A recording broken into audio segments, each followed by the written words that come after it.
ചോദിക്കാറുണ്ട്, എപ്പോഴും ചോദിക്കാറുണ്ട്. അച്ഛന് തമിഴ് ഏകദേശമൊക്കെ അറിയാം. അപ്പം വല്ല സംശയം ഉണ്ടെങ്കിൽ ഇപ്പൊ ഇളയനിലായിക്കോട്ടെ, അപ്പം ഒരു മീനിങ് എന്താ ചോദിക്കാറൊക്കെ ഉണ്ട്. അപ്പൊ അതനുസരിച്ച് ഫീൽ ചെയ്ത് പാടാൻ പറ്റും അല്ലേ? അതുപോലെ ഇപ്പം പാടുന്ന സമയത്ത് ഇൻ കേസ് ഒരു വാക്ക് വിഴുങ്ങി പോകുമോ അല്ലെങ്കിൽ ചെറുതായിട്ട് എന്തെങ്കിലും ഒരു മിസ്റ്റേക്ക് പറ്റുകയൊക്കെ ചെയ്താൽ സാധാരണ കുട്ടികളാണെങ്കിൽ അവിടെ നിർത്തും, പെട്ടെന്ന് പാനിക്കായിട്ട് പാട്ട് അവിടെ നിർത്തും. പക്ഷെ മോൻ എപ്പോഴും അത് മുഴുവൻ പാടി കംപ്ലീറ്റ് ചെയ്യാനായിട്ട് ശ്രമിക്കുന്നതായിട്ട് കാണാറുണ്ട്. അതിനുള്ള ഒരു ഗ്രൂമിങ് ആരാ തന്നിട്ടുള്ളത്? അത് എന്റെ ടോപ്പ് സിംഗറിലെ ഗ്രൂമേഴ്സ് തന്നെയാണ് പറഞ്ഞത്. അപ്പൊ അവരും പറയാറുണ്ട് ഇടയ്ക്കിടയ്ക്ക് അച്ഛനും പറഞ്ഞു തരാറുണ്ട്, പാട്ട് എവിടെയെങ്കിലും വിഴുങ്ങിപ്പോയത് നിർത്തണ്ട, കണ്ടിന്യൂ ചെയ്യാന്ന്. പിന്നെ അത് മിസ്റ്റേക്ക് പിന്നെ വേറൊരു പാട്ടിൽ നമുക്ക് തിരുത്താനും പറ്റും. അതുപോലെ ഭയങ്കര ലാലേട്ടൻ ഫാൻ ആണെന്ന് കേട്ടിട്ടുണ്ടല്ലോ. ഇപ്പൊ ലാലേട്ടൻ ഫാൻ ആണോ? ആണ്. എപ്പോഴും ഇഷ്ടപ്പെട്ട സിനിമ ഏതാ ലാലേട്ടന്റെ? കുറെ സിനിമകൾ എനിക്കിഷ്ടം.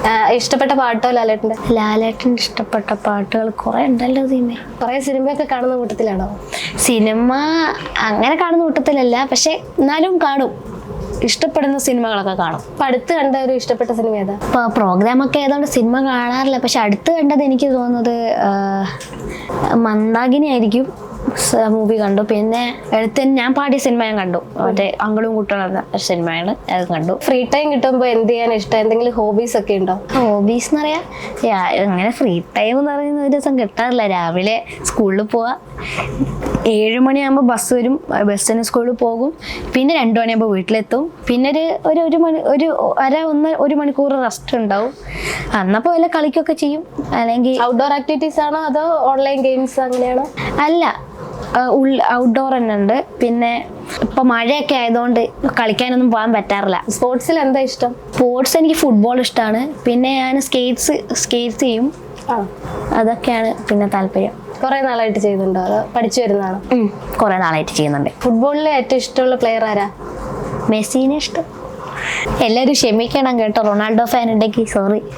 പാട്ട് നോക്കിയിട്ടുണ്ടെങ്കിൽ ഏറ്റവും ഇഷ്ടപ്പെട്ട മ്യൂസീഷ്യൻ ആരാ? ഇപ്പൊ മ്യൂസിക് ഡയറക്ടേഴ്സിൽ നോക്കിയിട്ടുണ്ടെങ്കിൽ എനിക്ക് എല്ലാവരും ഇഷ്ടമാണ്. പക്ഷെ കുറച്ചും കൂടെ കൂടുതൽ എന്ന് പറയുകയാണെങ്കിൽ എനിക്ക് AR റഹ്മാൻ ഇഷ്ടമാണ്.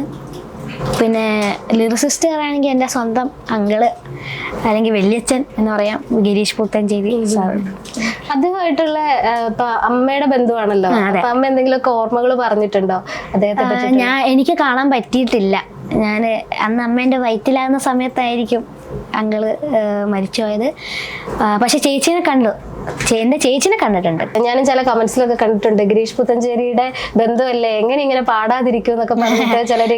ഞാൻ പകുതി പാട്ടുകളും ടോപ്പ് സിംഗറിലെ വലിയച്ഛൻ തന്നെ എഴുതിയതാണ്. പഴയ കുറെ പാട്ടുകൾ മോൻ പാടി കേട്ടിട്ടുണ്ട്. അപ്പൊ പുതിയതായിട്ടുള്ള പാട്ടുകളെ പറ്റിയിട്ട് പാടാറുണ്ട്, കേൾക്കാറുണ്ട്.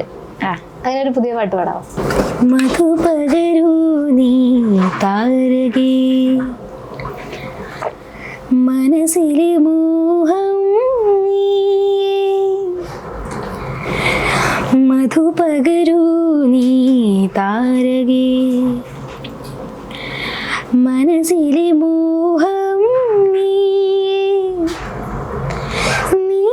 അധരങ്ങൾ ചേരും നേരം മായികലോകം പുൽകുന്നേ പുന്നാരെ, കൊതിച്ചിട്ടും വരാനെന്തേ വൈകിനി,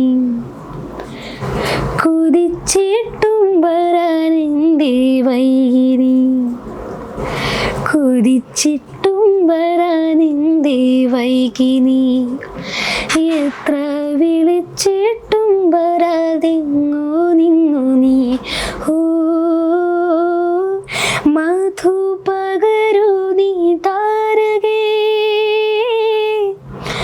മനസ്സിലെ മോഹം നീ, മധു പകരൂ നീ താരകേ. അടിപൊളി. മുടി എപ്പോഴും ഇങ്ങനത്തെ ഹെയർ സ്റ്റൈലിലാണോ കണ്ടിട്ടുള്ളത്? ഇങ്ങനെ മുടി നീട്ടി വളർത്താനാണോ ഇഷ്ടം? മുടി ശരിക്കും പറഞ്ഞാൽ ഇങ്ങനെ തന്നെയാണ്. ഇത് വേഗം വളരുന്നുണ്ട്. എൻ്റെ ആദ്യം മുടി ഇങ്ങനെ അല്ലായിരുന്നു. ഇപ്പം ആദ്യം എൻ്റെ മുടി ഇങ്ങനെയായിരുന്നു. അത് അച്ഛൻ ഓരോരോ പരീക്ഷണങ്ങൾ നടത്തുന്നതായിരുന്നു. അത് പണ്ടത്തെ എന്താ പറയുക, ഫ്രീക്കനായിരുന്നു ഞാൻ. ഇങ്ങനെ ഒരു മുടി വെച്ചിട്ട് ഉണ്ടായിരുന്നു. പിന്നെ എനിക്കൊരു ചെറിയൊരു വീണിട്ടൊരു ചെറിയൊരു ഇവിടെ മുറി പറ്റി, ഇവിടെ ചെറിയൊരു കുഞ്ഞു മുറി പറ്റി. അപ്പം അത് കുരുത്തക്കേട് കളിച്ച് പോയി വീണതാണോ? പറയണോ? പറഞ്ഞു. പറയാം. അത് ഒരു ദിവസം എൻ്റെ ചേച്ചി ഫുഡ് കഴിക്കുന്ന സമയത്ത് തലയിലടിച്ച് ഓടിയതാ.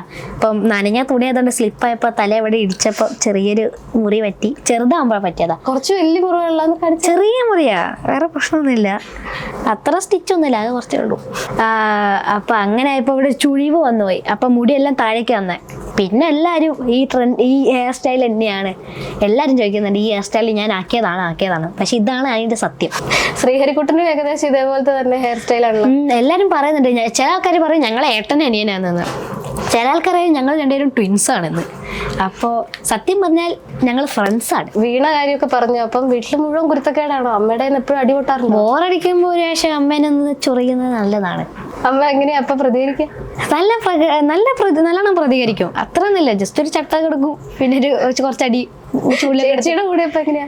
ചേച്ചിയും ഞങ്ങള് ചില സമയത്ത് നല്ല മുടയ്ക്ക് അങ്ങോട്ടും ഇങ്ങോട്ടും മുട്ടായി കൊടുക്കും, നല്ല സ്നേഹമൊക്കെ ആയിരിക്കും. പക്ഷെ ചില സമയത്ത് ഞങ്ങൾ കീരും പാമ്പോ അങ്ങോട്ടും ഇങ്ങോട്ടും അടി കൂടിക്കൊണ്ടിരിക്കും. അമ്മയ്ക്ക് രണ്ടുപേരെ അടക്കി നിർത്താൻ ഭയങ്കര പാടാണ് വീട്ടില്?